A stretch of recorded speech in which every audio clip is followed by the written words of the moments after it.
Junior year was wonderful. Really enjoyed junior year. So I'm cruising along. I'm starting to get some ideas of what I want to do when I grow up. Grow up.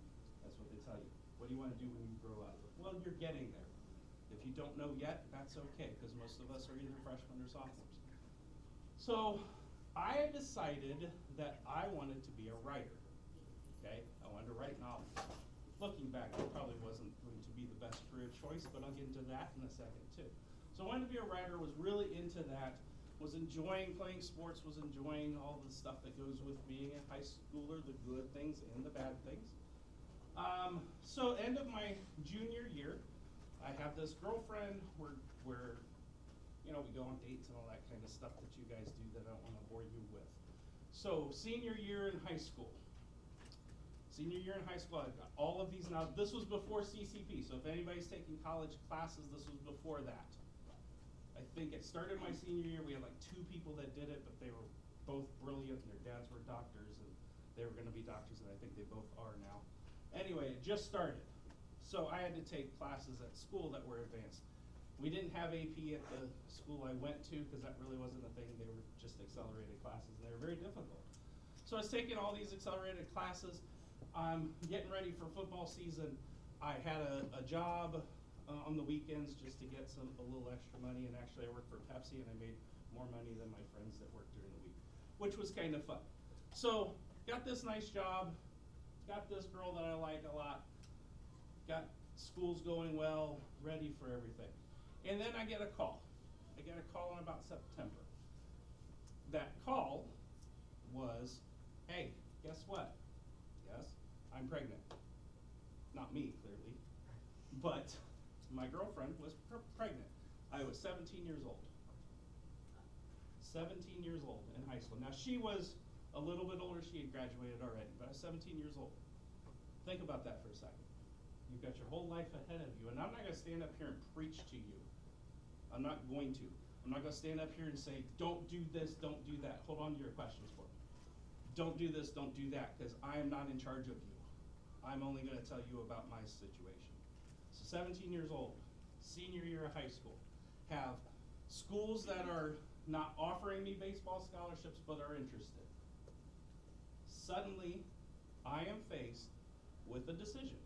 Do I go off to college like I want to, or do I stay in Lima and raise my child? I stayed in Lima and raised my child. I gave up a scholarship opportunity to play baseball at Bowling Green, the college I wanted to go to stay home. Now, I'm not saying that to make you feel bad about my situation, because my situation was not bad. It wasn't fun, but it was hardly bad. So I'm sitting there, you know, after a few days of, oh, woe is me, and my life is over, and oh my gosh, what am I going to do? I'm hardly responsible for myself. How am I going to raise this kid? I finally decided to tell my parents, which, as you can imagine, was no fun at all. So after another week of, oh, I feel horrible about life, it's really bad, you know, I didn't tell any friends. The only people that knew were my parents. My teacher started to pick up on some things. Eventually it started to come out. So after a couple days, I can vividly remember my dad pulling me aside and saying, you were raised better than this. I expect you to do the right thing. Let me back that up. He didn't say better than this, because that would imply that they, while they didn't approve of what happened, they understood. They said, you were raised to be responsible. So, this is what you're going to do. You are going to stay at home. You are going to raise your child the best you can, and you are going to go get an education, because that was not an option. I was going to go to college. So, started college. Well, let me fast forward. As you can imagine, I had to quit football. There was no wrestling. There was no baseball. Why? Because I had to work. I had a child that was going to be dependent upon me. I had to work. I didn't have the luxury of getting to do all the stuff I wanted to do. I now had to do the stuff I had to do. So my parents are wonderful. My parents My mom was the city tax director of Lima for a while. My dad was an engineer at Ford. So when I say that, I'm saying that it's not like I didn't have resources to help me, but I didn't want those resources. This was not their responsibility, it was mine. Remember, we're talking 17 years old. You have to grow up pretty quick. So, get through senior year, my daughter Danielle was born about a month before I graduated high school. Still 17 years old, okay? Graduate high school, you graduate high school, everybody's like, yay, graduating high school, but I'm going, now what am I going to do? In Lima, there are 2 colleges. Well, there's several colleges now, but at that time, there were 2 colleges. There was Lima Technical College, which is like your Sinclair kind of college, and there was an Ohio State campus. Well, I knew I didn't want to go to a 2-year school. Not that there's anything wrong with that, because there isn't. Okay, and looking back, that may have, I'm glad the way it didn't work out, but that was kind of my thought a little bit. Do I go there, become an accountant or something like that, which would have been really boring. But Ohio State, I knew I couldn't leave. I knew I had to stay around town in Lima, even though, people were telling me, well, you're 17 years old, you should go live your life. You made a mistake. Danielle is not a mistake. But things happened, move on with your life, and I was not going to do that.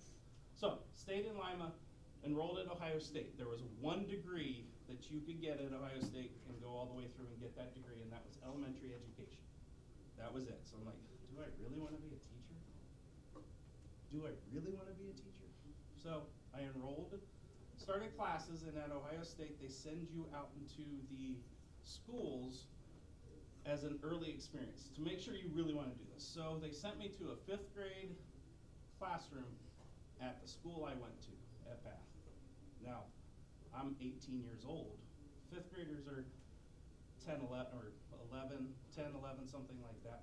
And so I wasn't a whole lot older than them, but old enough that they should have listened to me, right? I can vividly remember the teacher told me, this is a good class. I need you to work with these kids. I have to go run something. So she left, not really supposed to do that, but left me in charge.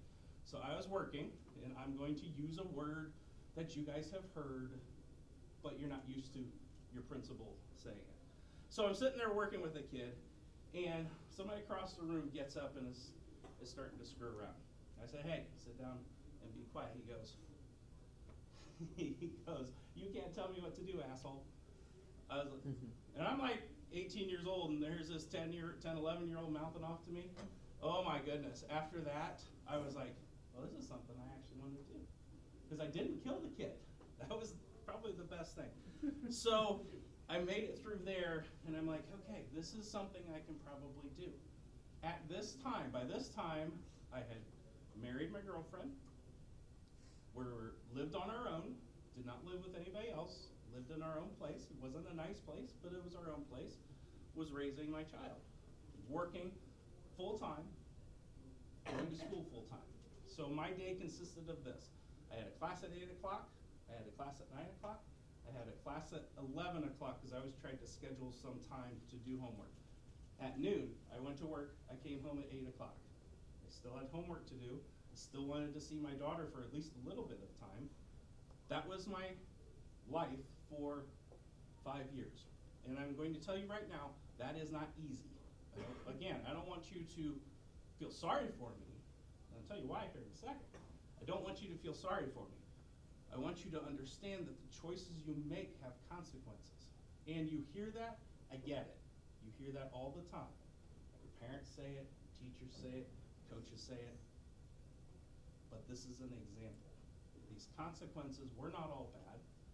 They were just consequences. I can remember after about the 2nd quarter of college, I was talking to my parents, said, Dad, I think I'm gonna quit college. I really want to be a writer. I'm gonna quit college, I'm gonna work. He goes, that's the dumbest thing you'll ever do. I was like, why? He goes, because you want something better for yourself, correct? I said, yeah. He goes, at that time, we were living in a trailer, which is my trailer. I didn't rent it, it was mine, I owned it, was paying for it and all that kind of good stuff. He goes, you wanna live in that trailer in 20 years? It's like, no, I want a house. He goes, then you better go to college. Now I'm not saying that to say you have to go to college.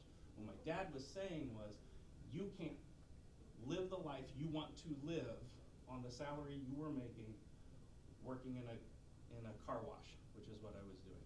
And I didn't make terrible money, but he was right. He was right. So I kept going.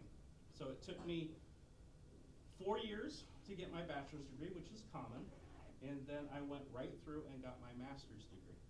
My master's degree enabled me to go get a teaching job when I graduated from college.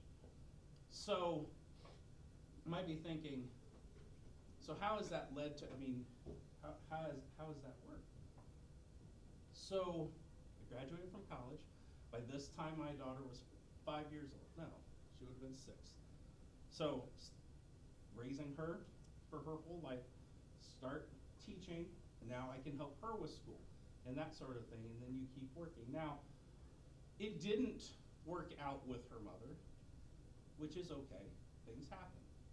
But never once did that girl know how poor we were, because that was the important part. She didn't know that,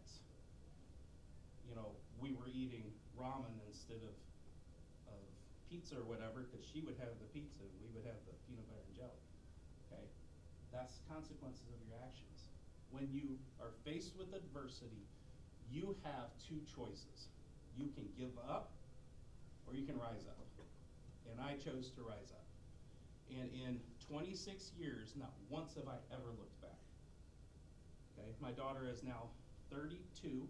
She is a pharmacist at St. Rita's in Lima and working on her nurse's degree. Okay? I could have stopped at any time. I could have said, oh, woe is me. Oh, feel sorry for me. Oh, my life is horrible. And at times it was. It was not easy. But had I done that, I wouldn't be standing here in front of you today. Okay? You have to deal with adversity, and you have to work hard. Not one day did I miss school. Not one day did I miss work. Because if I didn't miss work, or if I missed work, I wasn't getting paid. And that means my daughter was going out without shoes that week or whatever, okay? So you have to work hard. I don't share this because, like I said, I want you to feel sorry for me. And this is hardly, my story is hardly a representative example of what happens. But, and I'm not tooting my own horn, but because I was raised with the kind of work ethic I had and a support system in place, I was able to turn that, what could have been a disaster, what could have been a disaster, into, in my opinion, a fairly decent life for myself and my daughter and my other kids and my Mrs. Barnes that you see around. That's second Mrs. Barnes, and she's much better than the first, but we won't talk about that. Oh, she is. And that is another thing. When you're faced with adversity, you have to work through it. Danielle is my daughter, like I said. Her mom was not a great person at times. And she actually left, let's see, Danielle would have been 10. She left when Danielle was 10. And I don't know that has seen her 10 times since. So, that's another example of hard work. Unfortunately, Danielle, on the other hand, allowed that event to affect her in the opposite way. So she did not graduate high school. It took her, well, she's 32 now, it took her until she was in her mid-20s to realize that bouncing around and living day to day was not something she wanted. And so she finally went back, got her GED, and went to college. So